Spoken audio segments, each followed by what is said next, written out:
All right.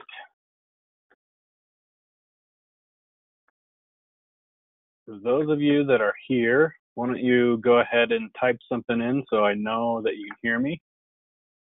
And we'll wait just a little bit to let everyone that wants to join up with us.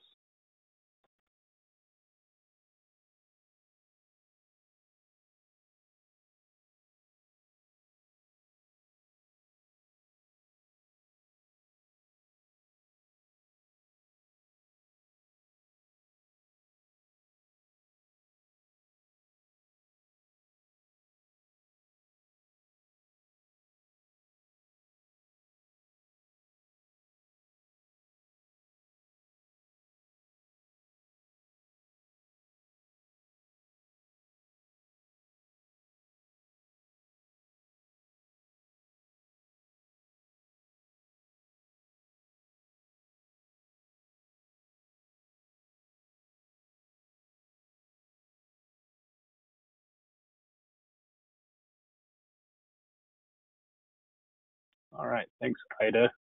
Not sure what you meant there. No long, no see. I'm glad you're here, though.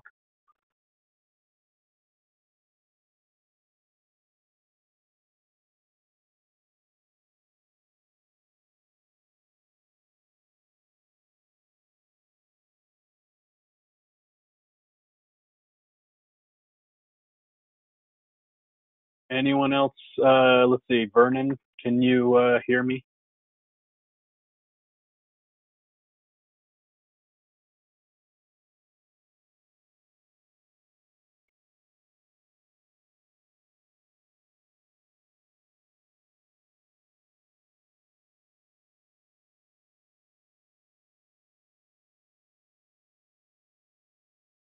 Hello, hello.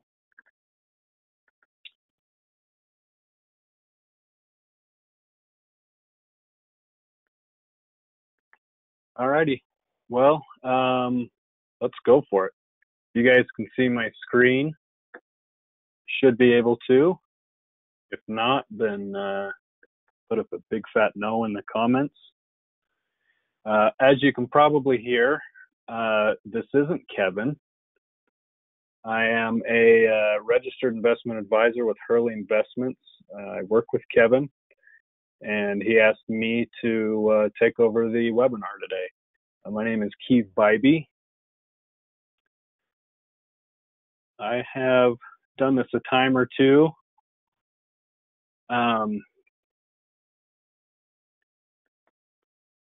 But I am glad to be here with you guys. There's quite a bit of stuff happening this week that, well, not quite a bit, but some big things happening that certainly have been moving the market that I'd love to talk about. Just to introduce myself, I'm, like I said, I'm a registered investment advisor here with Kevin, Hurley Investments. Actually come from a music background. I went to BYU and got a music degree, and somehow with some different opportunities and some different learning experiences, I ended up as a finance guy, registered in the securities industry and managing money. It's kind of funny, the different opportunities that come your way and the different things that life brings you. But today, I kind of want to go over the big news. Obviously, we have the big concern with the tariffs that our good old President Trump has been threatening China with. That has been fun to deal with. It was a little nerve-wracking, I'll be honest, seeing nearly 90% of my gains for the money I manage this year, year to date, pretty much gone, and not really know where they went. That was pretty fun. So what I want to go over is how I looked at things and what I did to kind of piece things out and decide what was important and decide what to do. For those of you that have been following along with Kevin on these webcasts, every once in a while he talks a lot about what he does on some of these types of days. But I kind of want to know, what would you guys do? What's the first thing that comes to your mind on how you can protect a portfolio on a day where the market kind of takes a big reaction to some news events and kind of does a crazy swing like today? What do you think would be your first reaction?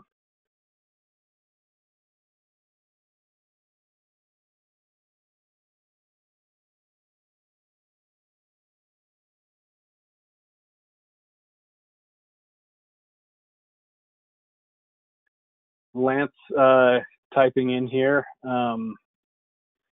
Lance says, find a way to protect, and that's certainly a good thing. Lance, why don't you follow up with that? What would you do to protect some of the things that you've got in the market, some of your positions?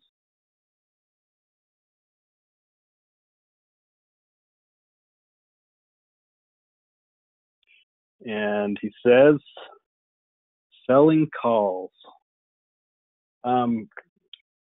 Before I get into that, I agree, Lance, and that's exactly what we did this morning. On some positions, some other ones we'd already had based on the SPY, the SPY, where we're already doing kind of a covered call type of strategy to protect against days like today and seeing the market drop. But first, I just kind of want to, before we get there, I want to go over how I look at different types of news.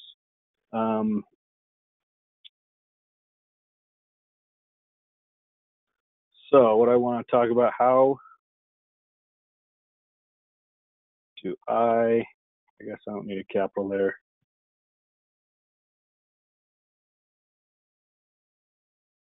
Manage news-driven reactions in the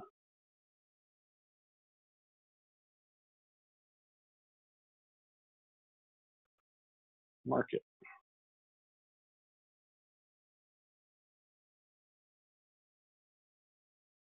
So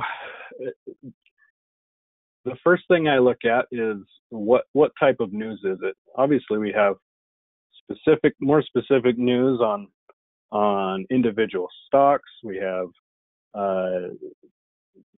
but let's go over what kind of news was it today. And I like to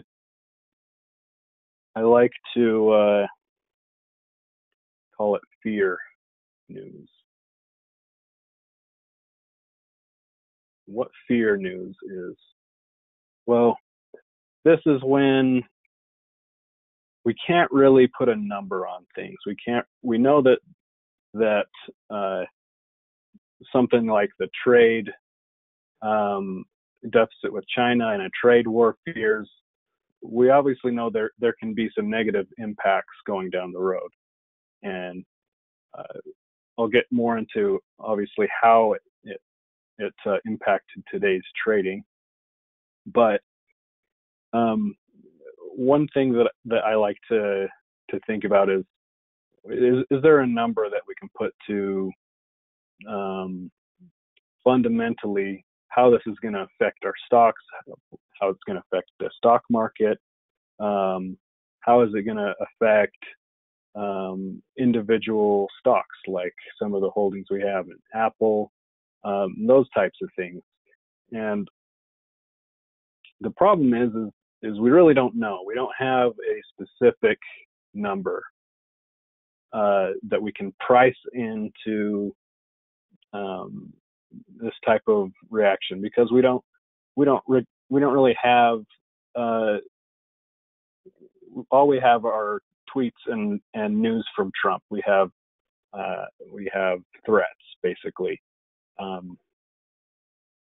He's wanting to threaten another 200 billion tariff on China, in addition to 50 billion he's already done.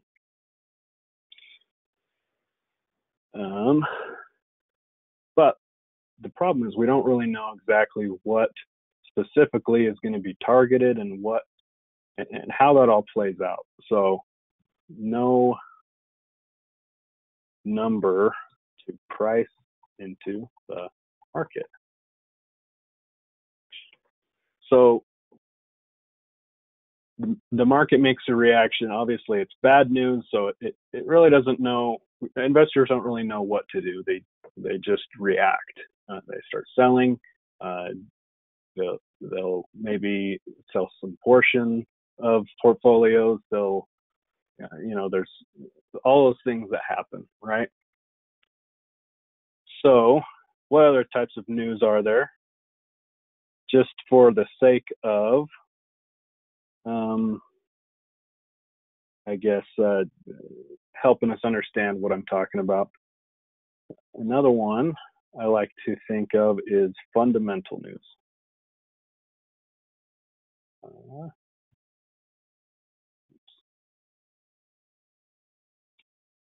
Oh man. There we go.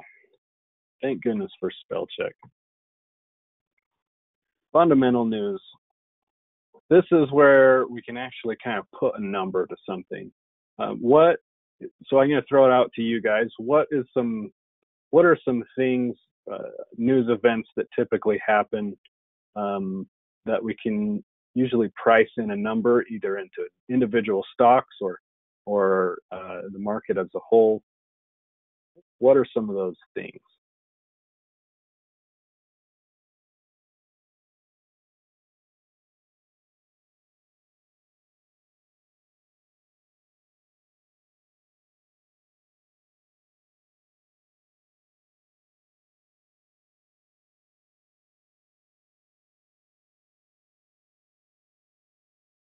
Give you another second. What kind of news events happen that can directly help us understand and price in that information into our stocks?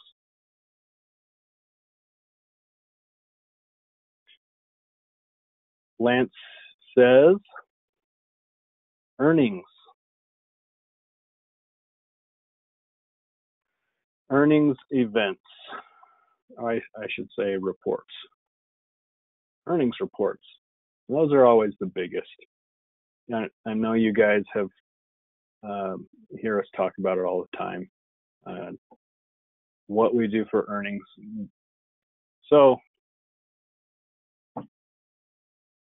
earnings, we get a company that comes out. They say, "Hey, this is how we did for the last quarter. Here's our sales numbers," and that kind of thing. And there's some actual tangible fundamental numbers that we can use, and the market will see all at once, and we'll be able to price that into the stock to a fairly accurate degree. And certainly there's different and conflicting ways that analysts and different investors and managers, investment managers will, there's different numbers that they'll like to hold on to and feel are more important than others. But generally there's more of an accurate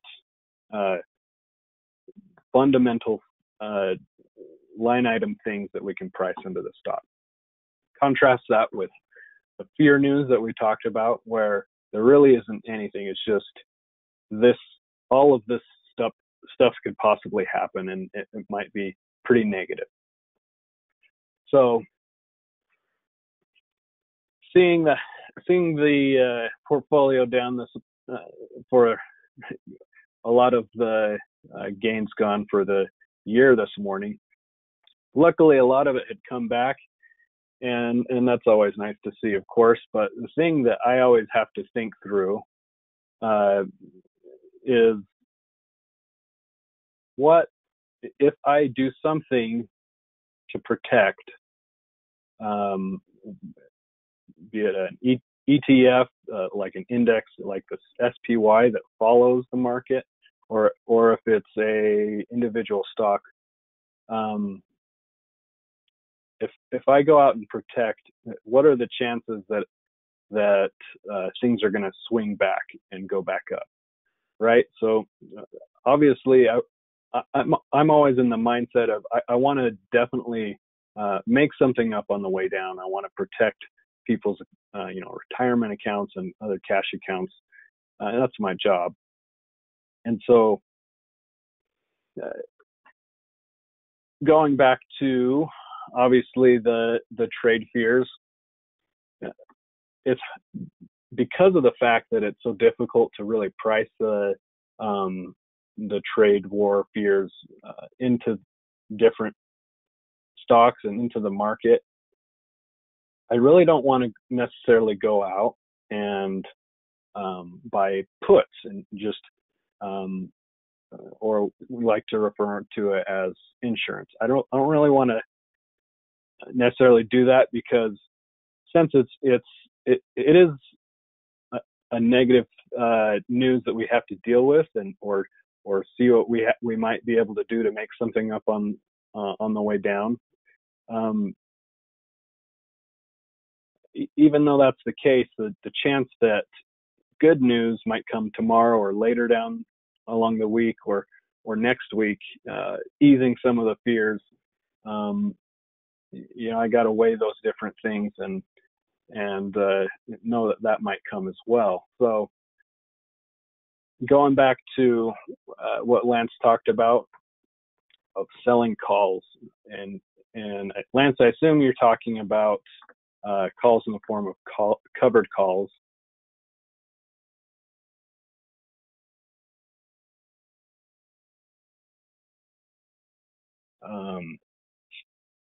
Where we're buying stock and we're essentially capping some of our upside potential in order to give us a little bit of protection to the downside. So for you guys that are on here, can anyone, this is my question for you, that I'd love help with, is this is a concept that is fairly difficult to explain to newer investors that bring their money over and have us manage it, because it's not exactly a typical thing that a lot of investment managers do. That they'll, most of the investment world is centered around asset allocation, where we've got 60% of your portfolio in stocks and all these different diversified stocks, and 40% of it in some of these bonds to be more conservative, and yada yada. We don't do things a lot like everyone else does. So the way that we protect, sometimes, obviously, we go through earnings reports, and we'll buy insurance and protect our stocks that way.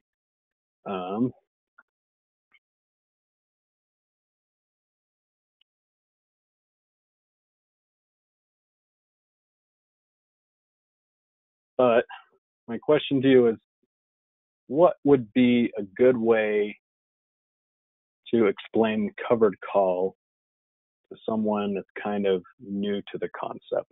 And maybe some of you are kind of new to it.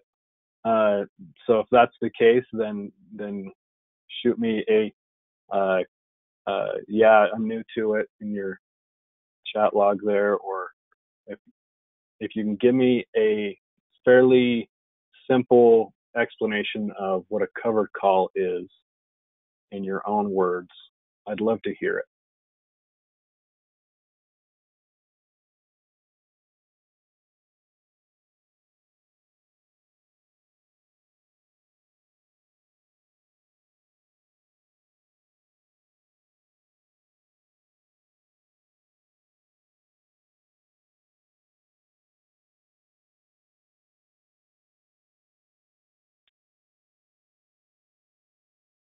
Lance, I know you've got an answer. You mentioned it before.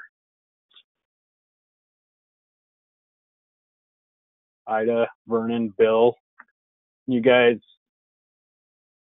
either tell me I'd like to understand more about what a covered call is, or can you tell me your best definition?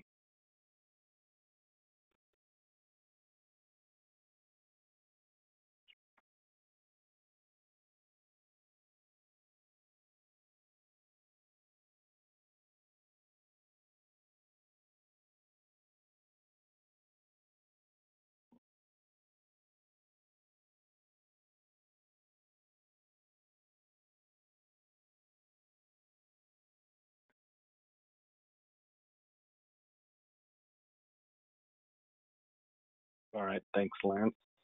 Anyone else have a good explanation for how you would explain a covered call?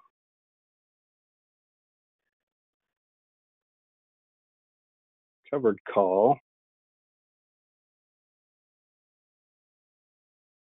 and Lance, you kind of hit it exactly how I mentioned it earlier, so good work. We cap upside potential for a certain time period to get a few percent of protection. So why would I want to do this as opposed to going out and buying insurance? Sometimes we probably would, and it obviously the answer is it depends, right? But on a morning like this morning and a day like today, what happens? What usually when there's a market drop and the stock market falls a little bit, what happens is volatility kicks up. And I know Kevin has talked a lot about this, and has gone over this quite a bit, but just to kind of reiterate it, we have another way he likes to put it is selling premium. Where we're getting paid to deliver our shares of stock if the stock were to go up, and we're getting paid a little bit of credit. And so that amount of credit is a little bit of protection. On a day like today, let me finish that. I kind of got sidetracked, but we have volatility that goes up. Volatility gets priced into options on the VIX index that measures the volatility. Usually it goes up on a down day. Sometimes, obviously, if the market goes up, that can really quick. That can also affect volatility, but usually it's on a down day. What that means is if we go out and buy puts to protect, it's going to be expensive, or at least a little more expensive than it was the day before, which is why, as I go back to what we were talking about earlier, obviously on a day like today, I have to think about the chance that good news is going to come down the week, or in the coming months, or maybe the fears will ease, or a new news topic is going to come and get the attention of the stock market and investors. So obviously I don't necessarily, and again, it depends, don't necessarily want to go out and just throw on insurance to protect things when we're still, especially if those stocks, specific stocks, are holding its support levels, and or if the news doesn't necessarily directly affect it. I definitely don't want to overpay for protection, but in the case of today, I do want something. So let me go over some of the things I looked at. And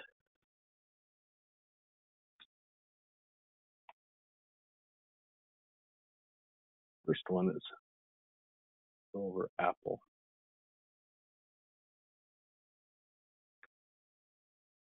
Get to a chart here.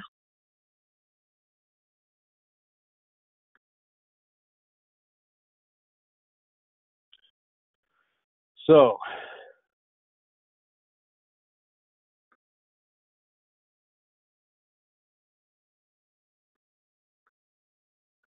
Apple is technically bearish, but we do have a support level here. But something that I noticed is it was having a hard time getting above 195, 194-ish. It came down from being overbought here on the RSI.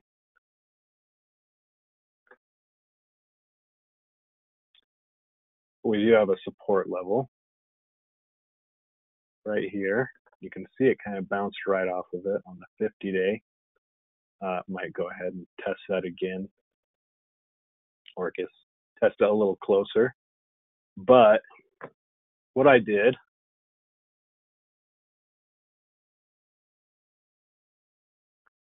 I sold a 200 strike. Get rid of those.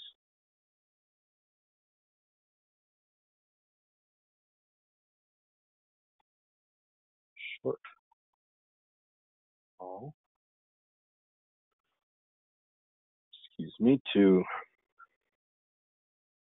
get about $1.90, I believe, off the top of my head, of credit.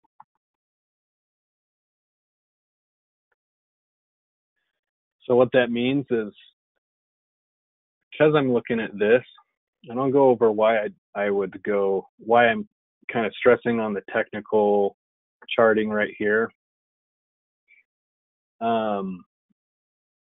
Because it's going to have a hard time getting up to 200, and I went out all the way to August to get enough credit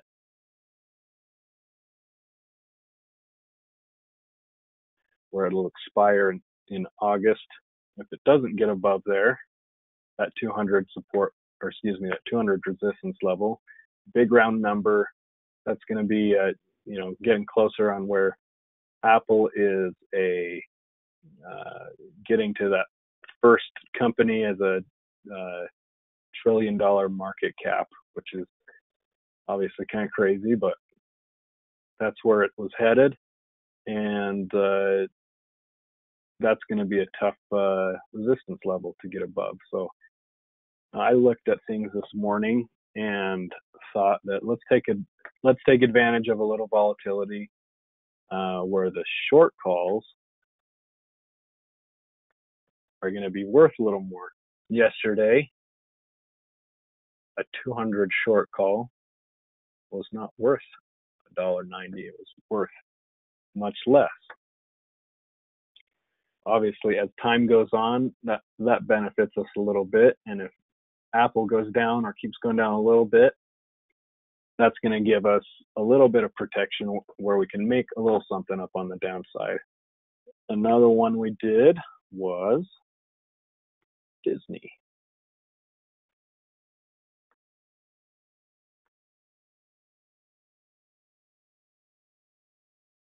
I've already got it right here.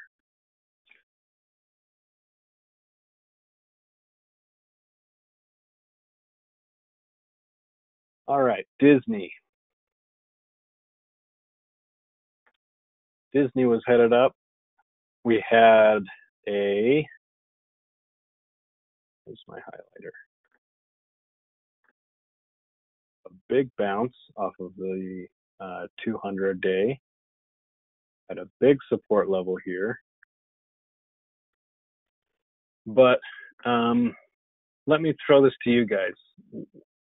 Why do you think Disney in particular, and I'm giving it away a little bit with what I'm highlighting, but why Disney, based on what you can see in some of these technical indicators on this chart, would you want to do something to protect or make something up on the downside?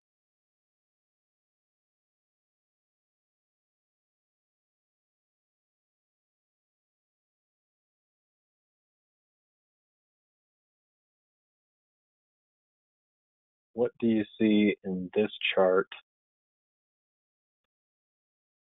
that would be cause for trying to make something up if it continues to drop?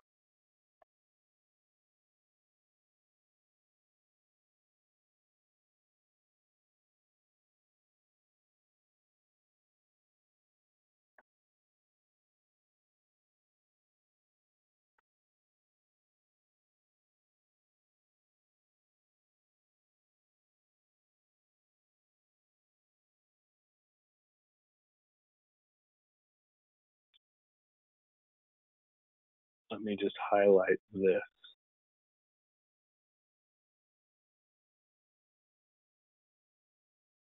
From 106 down again to basically 103. And what does it look like Disney is having a tough time getting above? What is the price?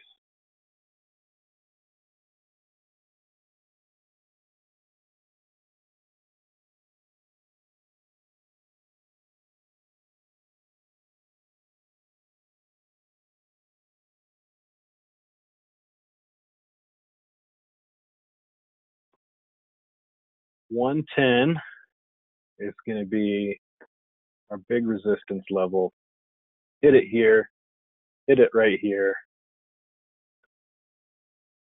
way back in February. But also, RSI here is telling us that for the first time in quite a while, Disney had gone up a little too quick and fast and was overbought. That hasn't happened on Disney for a while. So as it had come down a few dollars here and hit up with one, kind of more like 109.50 or so, it made sense to make something up for Disney.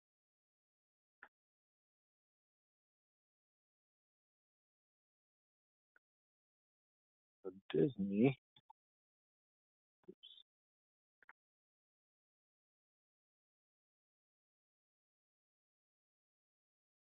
what did we do for?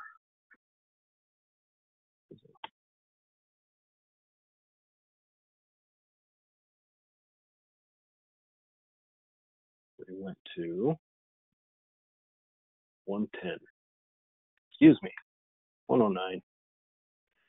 But close enough to 110 and a little closer to the money at 106 where we can get a little more credit.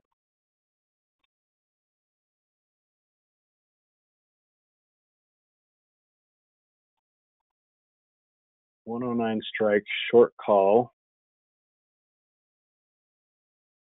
for,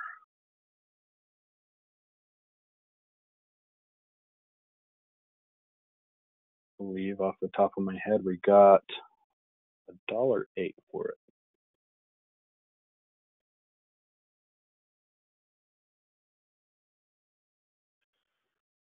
So $1.08 of credit out to July month. So that gives us about 1% that we can make up on that stock to the downside. Obviously, that doesn't sound like all of the world of protection, but it doesn't necessarily have to be, because it's still a bullish stock. We still are in an upward trajectory. We're still in the upper half of our RSI. Our MACD is still in a bullish trend. So really, we're looking at, obviously, the news, the volatility that's coming in for this week from the trade war fears, and we're just trying to profit a little bit from it. It's really all I'm trying to do. So why this is kind of why I love technical analysis. For days like our fear news, it gives us something that we can go off of. It gives us obviously we looking at a chart, we can plot out our support and resistance levels.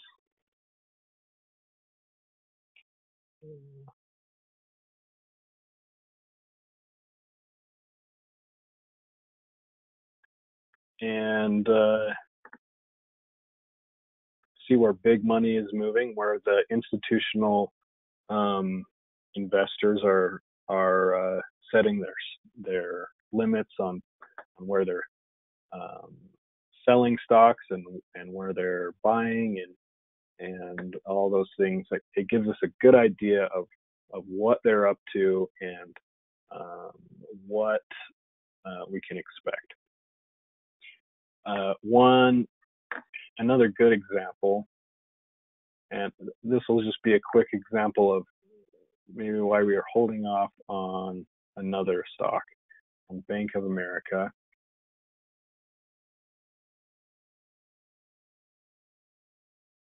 We're at this support level down here, 29.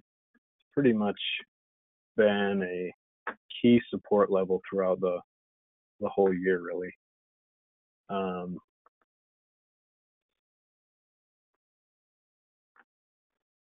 Yeah, we're technically bearish, but as you can see right here, right on both yesterday, today, it really bounced pretty much to the penny, right on that 200-day moving average support and the horizontal support level of 29.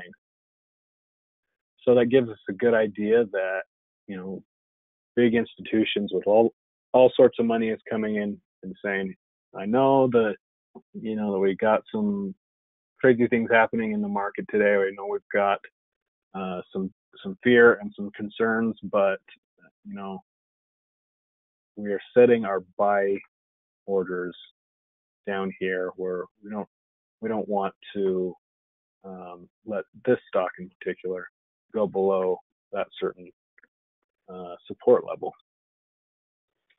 So I think that was a fantastic example of why you might not want to go out and buy protection or really mess with something like a Bank of America on a day like today, where it's doing what it's supposed to. It's hitting those support levels and sticking with them. So, well, where will our markets end up this week? I'm going to erase higher. I'm going to put lower.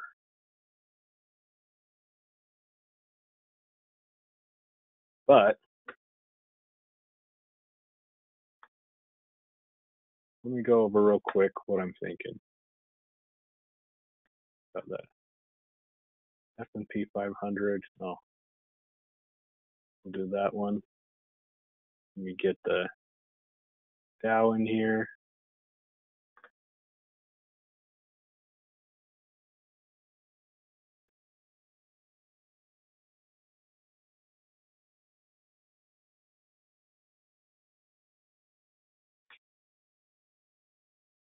That wasn't right. There we go.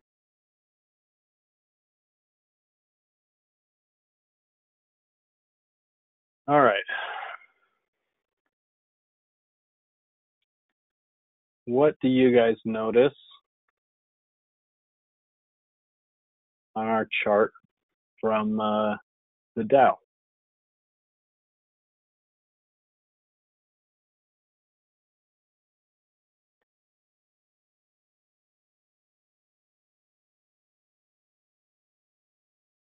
Blue here is 50-day moving average.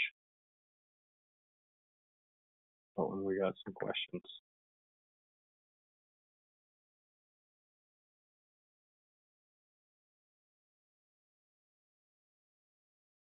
Ida, great question. I asked, do you avoid selling a covered call in August for Apple if earnings report is on July 30th? Great question. So let me go back up.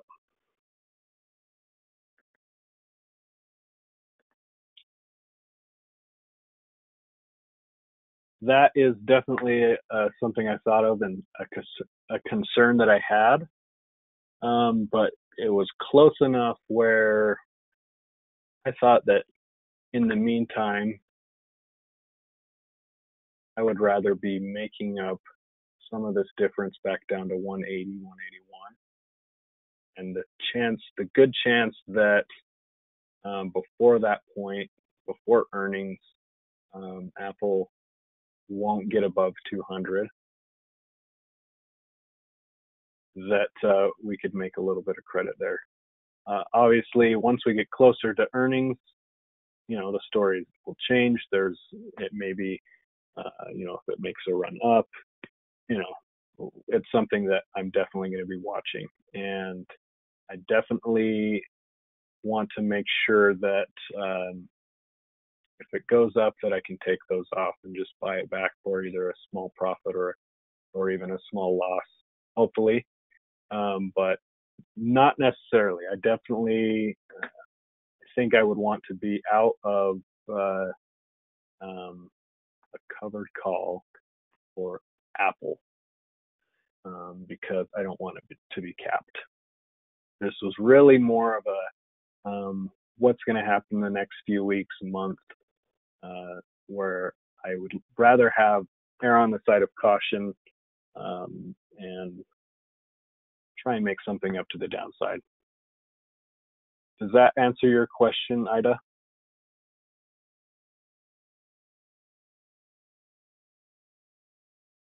So I guess the answer is yes, I would probably avoid having that on still through August, or excuse me, through earnings.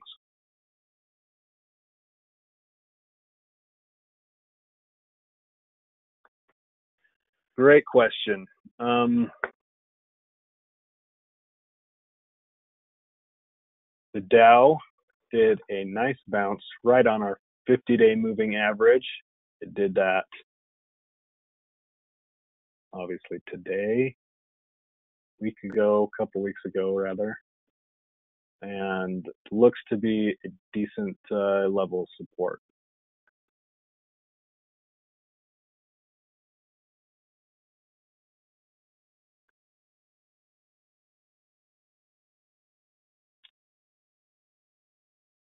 Down on the one that really matters, S&P 500, a little different. Yes, we do have 2 points here where we bounced off of the 50-day. But something that's a little different is we've got quite a bit of room before we were down here back at 2708 from where we're at today. So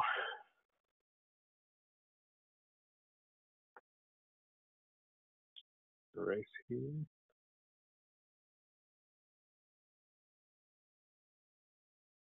But we do have a good couple weeks here through May that you'll see, it kind of just traded sideways. And that's going to offer us a little bit of support, I think, before we get closer to the 50-day. And another difference is we are not hitting overbought. Neither is the Dow. But on the NASDAQ, we were. All of those big tech companies that are doing so well this year have pushed the NASDAQ up an overbought level. So technically that definitely makes sense as to why it might be paring back from on a day-to-day. Obviously, that coincides with the news events, but definitely makes sense technically.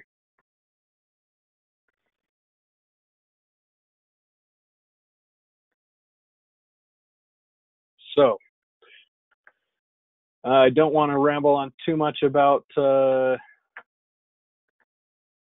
but if you guys have any questions, go ahead and throw it in. I will say,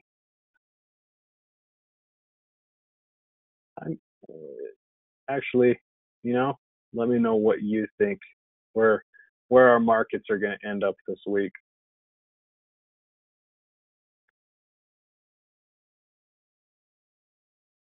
I'm going to say down, flat. I do think we're going to get a bounce on the Dow tomorrow, or at least a retest of the 50-day. And I'm going to say SPX is going to be down.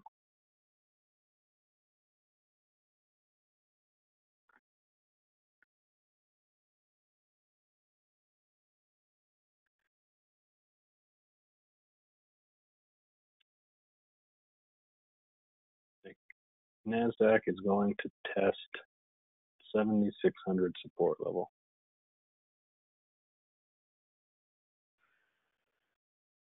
All right.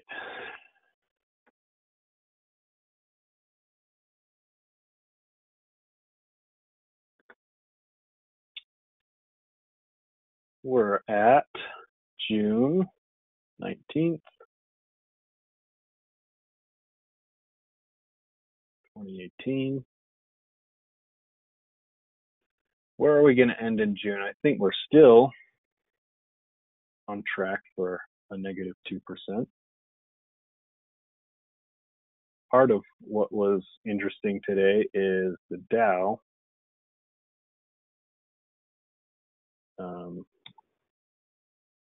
lost its gains for the year. S&P still positive, a couple percent, or actually probably 1%, I think. I haven't checked specifically, but I think we're still on track for being down a little bit. Earnings, we've got Oracle. I don't trade that, but that's a fairly big one, red hot on Thursday. I know some of you might follow American Outdoor Brands and Micron on Wednesday. No, Kevin has a few clients in American Outdoor Brands, and Michael, our other advisor, has some Micron as well, I believe. CarMax is one that we have a kind of a shorter term covered call strategy that we're looking to get called away from for a small profit in. And they report on Friday. So Ida, on that one, yes, I would definitely keep a short call on CarMax, where we're hoping to get called away, whereas something like Apple, not so much. Economically, things happening this week are pretty much a bunch of the housing market stuff. Existing home sales is important, kind of a leading indicator to get an idea of people are selling their homes. Obviously, they're probably going to be looking to buy a new one, but I don't think any of that is going to be on the forefront of the concerns for the market this week. It's all going to be trade war fears. So,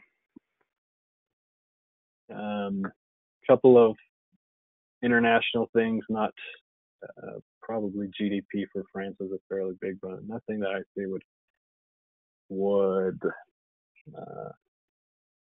be at the top of the important scale for our market this week. This is still applicable. How am I looking to trade? Well, we didn't get the VIX up to 20. Did come up a bit, which was helpful for short call positions to give us a little bit of credit, add a little protection. So I guess what I'm trying to say is I'm still watching different positions this week, keeping track of our technical analysis, how that's gone against some of the news, because obviously there's not a lot we can do to price in news like a trade war until things actually happen, until Trump says, all right, we really are going to do a $200 billion tariff on China, and we'll see what China says, and this whole back and forth that we would get in that scenario. But for that, I linked a couple articles that are certainly applicable for our big topic at hand. Obviously, some China trade war stuff, and something I wanted to point out specifically with this article here.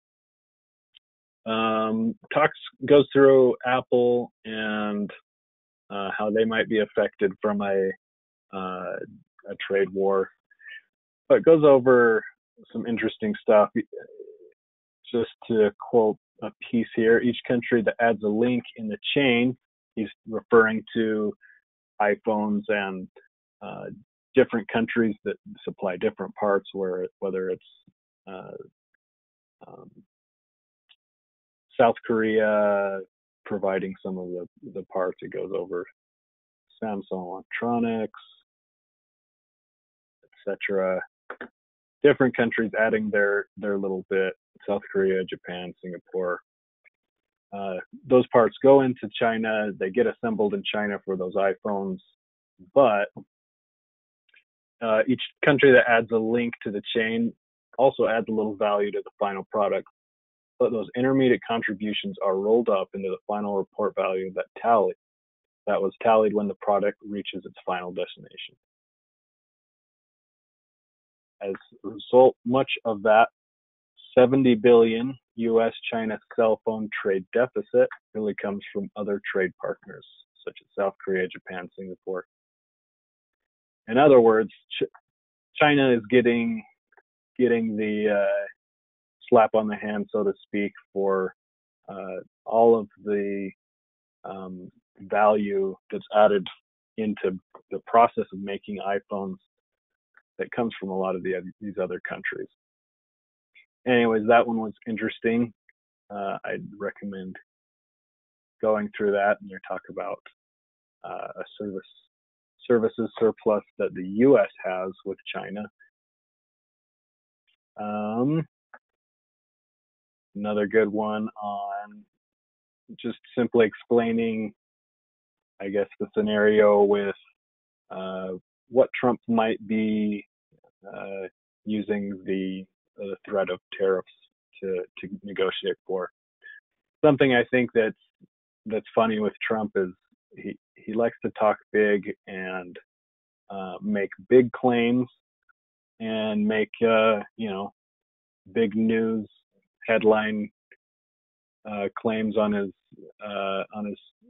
Twitter, and does all these things in the hope of talking big and negotiating a better deal for the U.S. He did that obviously with North Korea. We got all of the ridiculous things he said about how his launch button is bigger than Kim Jong-un's, and it was silly and funny, but obviously something happened correctly and happened right, because we have North Korea coming to the table to get rid of their bombs and their nuclear test facilities, and maybe a few nuclear test facility accidents contributed to that. I don't know. But the idea is talking big to hopefully negotiate a better deal for the U.S. But we'll see what happens. And I'd recommend reading this. It's a good overview of kind of what back and forth could be, what kind of leverage could be on the table. Anyways, what questions do you guys have for me?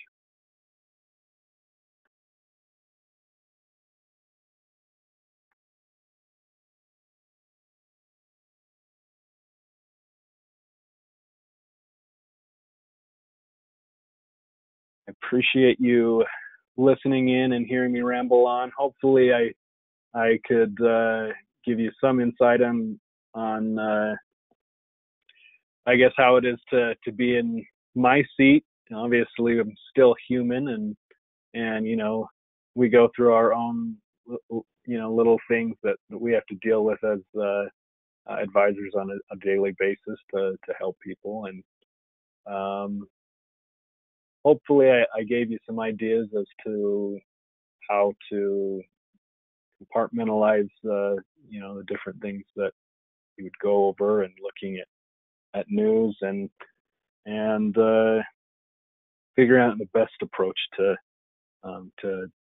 protecting to the downside, and looking at the bigger picture rather than getting scared and overreacting in a market that is kind of fear driven a little bit these days.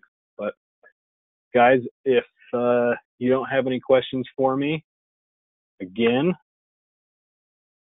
we do have a good question. What is a good entry point for Baidu? Thanks, Ida. Another fantastic question. Let me look Baidu up.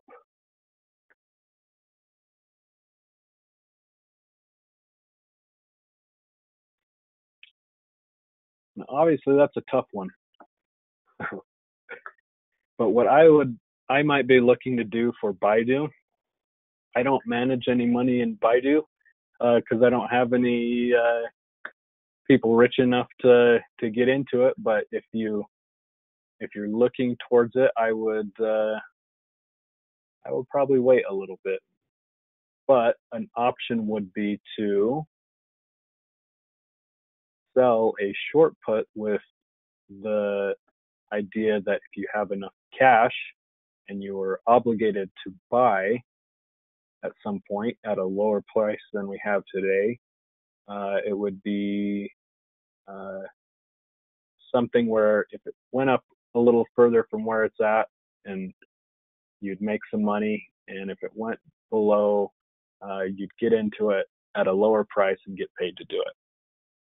But I would say if you're just buying stock, I would certainly wait out a little bit longer to see if we can get a bounce off of a 255 or a 251 where our 50-day moving average is.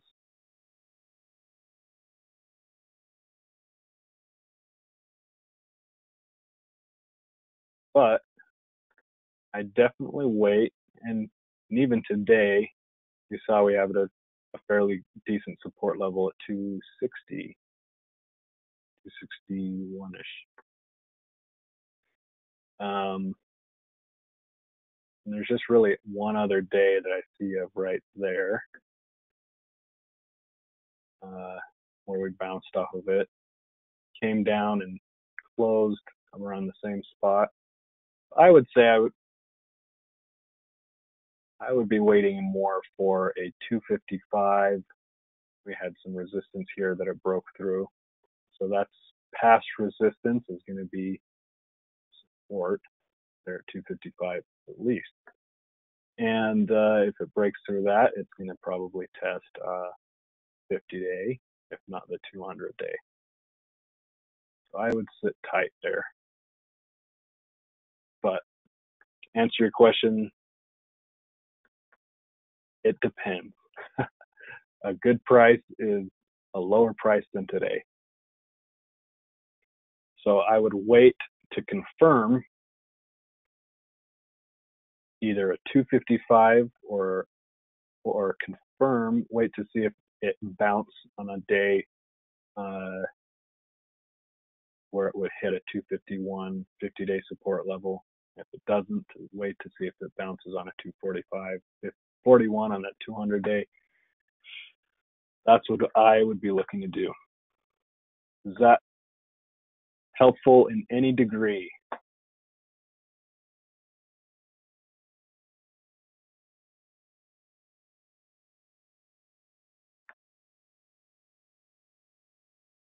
All right. Well, guys, again, if there's any other questions, go ahead and type them in now.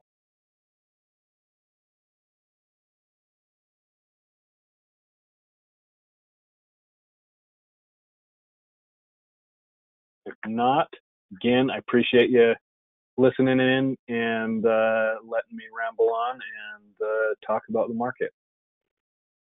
Thanks for your questions, and I will wait a second to see if anything else comes in. If not, have a good day. Go spend some time with kids or grandkids or wherever your situation is. And I am going to do the same.